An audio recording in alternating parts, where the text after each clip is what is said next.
Super Typhoon Alert, Sinlaku, lalakas pa at posibleng bagyong Kaloy parating na at papasok sa ating Philippine Area of Responsibility. Magandang araw Pilipinas, ito ang Pilipinas Weather ngayon. Narito ang ating update sa panahon, ang pinakabagong tropical cyclone update mula sa Pilipinas Weather ngayon. Kung bago ka lang sa ating channel, please like, share, and subscribe para lagi kang updated sa panahon.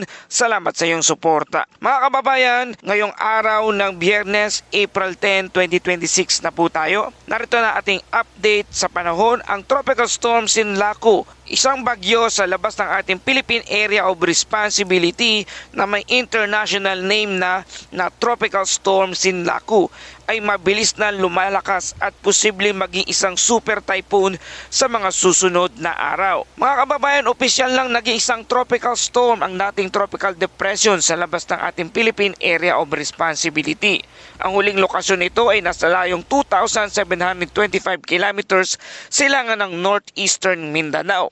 Taglay nito ang lakas na hangin na umaabot sa 65 kilometers per hour at 80 kilometers ang pagbugso nito na kumikilos pakaluran sa bilis na 10 kilometers per hour. Base sa Global Forecast Model, maaring lumakas pa ito bilang isang major typhoon at posibleng umabot sa 920 HPA ang central pressure nito na maaring maging isang pinakamalakas na bagyo ngayong buwan ng Abril na malapit sa Guam sa buong kasaysayan. Kung mangyayari ito, hihigit ito sa lakas ng